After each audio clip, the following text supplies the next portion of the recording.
What's up, vetters? In this video, I'm going to be covering two different parts of an interview that Dr. Garry Nolan recently did.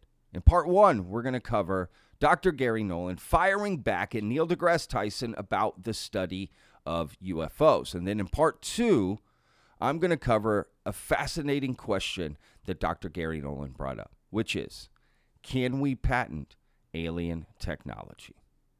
Let's dive in. All right, part one.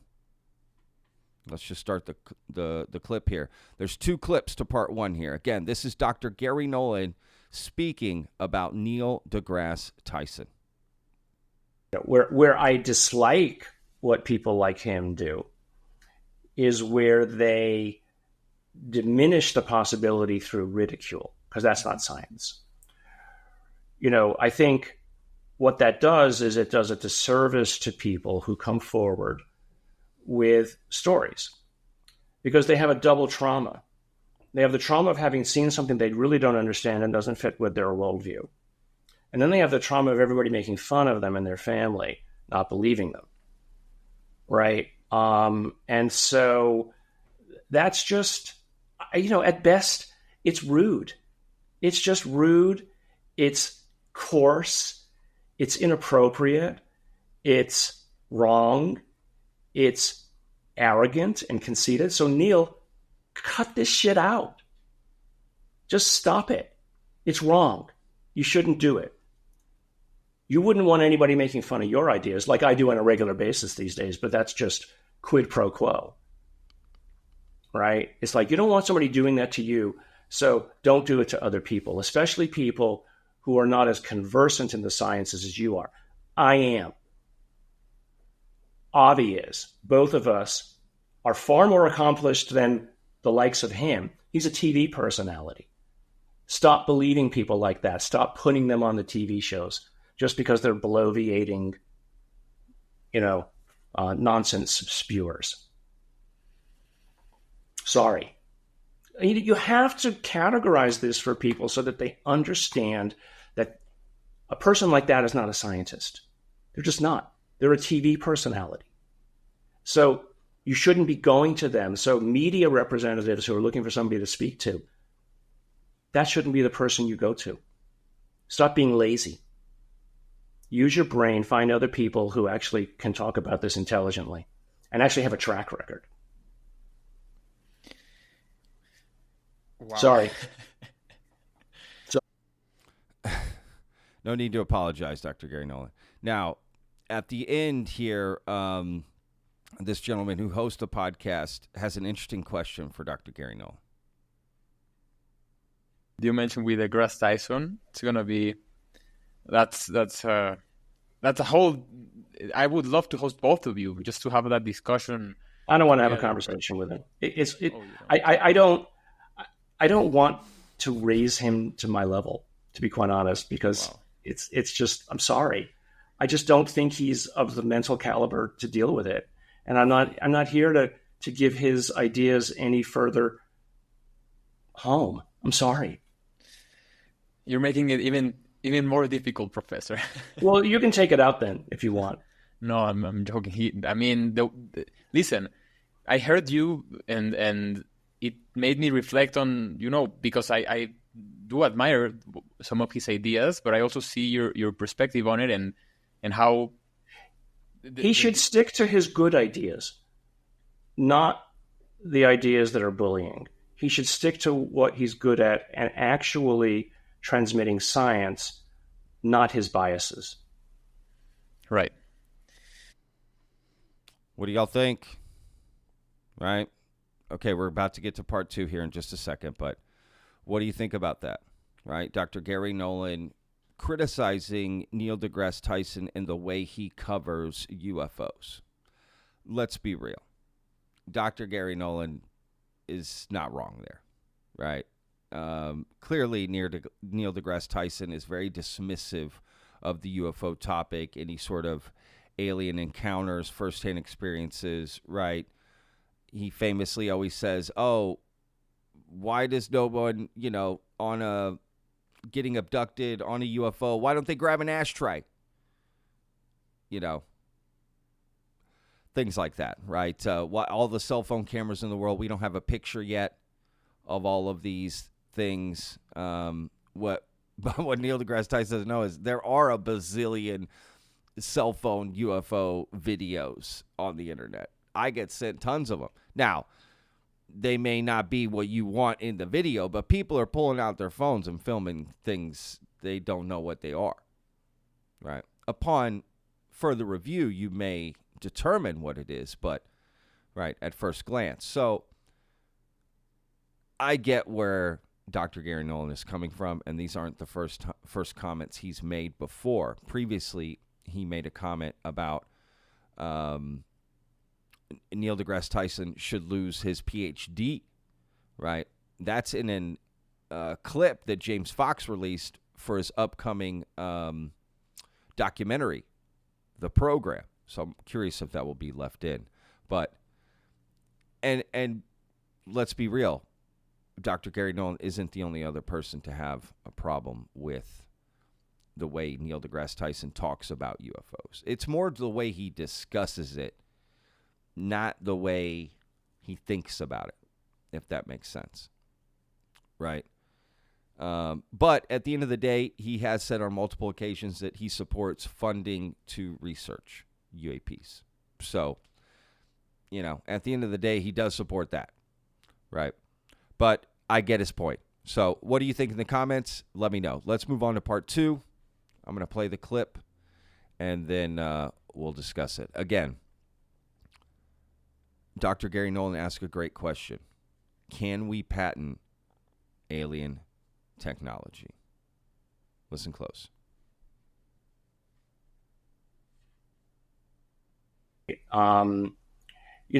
Here's for instance. A friend of mine worked until very recently in the CIA. And his day job was reverse engineering Soviet technology. He planned and created the programs that would go in and obtain our adversaries' technology. He would plan the missions that would go and obtain the stuff out of the Soviet Union and bring it back or spy it out.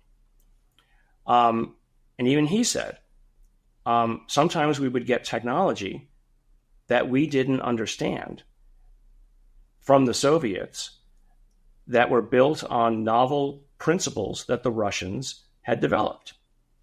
And so we had to start with the function and work backwards towards the math that explained it.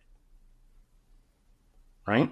So it isn't obvious what you have in your hands just because you have it in your hands. It could be based on mathematical principles that you haven't formulated in your culture. So, but having understood them eventually, and by the way, he said that they probably only were able to reverse engineer of the Soviet materials at the time about 60 or 70%. The rest were, they just couldn't figure them out. Our best scientists, probably if they spoke to the Russians, in a free and open manner, they'd be able to say, hey, how did you do this? Well, oh, that's really cool. That's an interesting way to apply tensor analysis, to the problem. So, and Avi talks about this too, but it's so there's this notion that there are other ways of viewing things, different kinds of maths or understandings about how the universe operates. Maybe they have figured out how gravitation and quantum work together, because here's a way to formulate the math. And so that's where I see, let's say the beginnings of a discussion, because I think at least the universality of science is the beginning of that discussion. And you can have it but if we can't even understand each other's science, where it can be reduced to numbers, imagine trying to interpret each other's morals or what the 10 commandments are for each other. I mean, I had this discussion with a Vatican reporter just a few weeks ago. I said, do the 10 commandments apply to aliens? Does the first commandment apply? Thou shalt not kill. Is an alien fair game? If you kill one, can you be tried for murder? Open question. The Vatican reporter couldn't answer it. You need, in that case, a council of individuals who are studied in these matters. We can't even agree that humans are the only conscious animal on this planet. And that's the whole vegan versus animal rights versus, food rights argument that's been raging for the last 50 to 100 years. So there's one, a fun one that I put on Twitter a couple of years ago or a year and a half ago was, can you patent alien technology? Probably the most viral, participatory tweet I ever did. Lawyers were coming in who had zero interest in UAP, but it was a thought game that stimulated other people to come in and go, well, let's see. One of the basic tenets of patents is that you can't invent something that's already been invented. So if an alien invented it, can you patent it? Right? Well, one lawyer argued, more than two lawyers in a room with more than one opinion is a lawsuit. Right? So one lawyer came in and said, well, no, yes, you can patent it because human law only applies to humans. Right? Another person said, yes, you can patent stuff because if you really don't know what the function is, but you understand a principle, if you discern a principle from the technology that isn't necessarily the function of the technology, then you can patent it because you invented something that you didn't even know was invented before. Right? So, there's been arguments made, in books and conspiracy theories that fiber optics came from the Roswell craft. I don't know if that's true or not, but somebody said that they found these wiring things and they figured out that if they shone light in one end, light came out the other, and that was how fiber optics was invented. I don't know that that's true. All right. But you could, let's say that was true. The purpose of the fiber optic might have been something completely different than what we use it for. It's a side interest, right? So, I can send a cell phone back to the Neanderthals or Cro-Magnon man, and they figure out how to make glass because they can see this screen, and they figured out that the glass might be made of silicon or sand, right? So they understand that there's something hard that you can look through. That's not a cell phone, but that's a principle that you learned from the cell phone. And so there were the lawyers who were saying that this might, the way to use, that's how you could patent something. So again, that's part of what the Soul Foundation is meant to do, is to provide this thinking space within which people can come and have a fair and logical discussion, and try not to put on too many tinfoil hats, and just say, hey, look, what if? But well, there you go. There's way more to it. Again, I'll put a link in the description. Please go check it out. That last bit there, if cavemen got, a cell phone, the glass, you wouldn't think, oh, that's sand. Because I find it amazing that sand becomes glass, right? So, but whatever. That was just his example, and that doesn't mean anything. I get the gist. And he brings up a few different interesting questions and points there, right? But I wanted to show the context before he got to why he was even bringing up, right? Can we patent alien technology, right? Because kind of if we pull back even further, forest through the trees here, the bigger point is there's a lot of discussions to be had about the UAP phenomena, right? There's a lot of questions that probably most people have never asked themselves. if we're in a post-disclosure world, right? Do the laws apply then to these beings on our planet? Can we patent their technology through our system? I mean, not clearly, but I think an answer to that question pretty simply is, well, we would just create a different patent system. You'd have the human patent system for, right, America, and then maybe a separate one for alien technology, right? That seems pretty simple. Because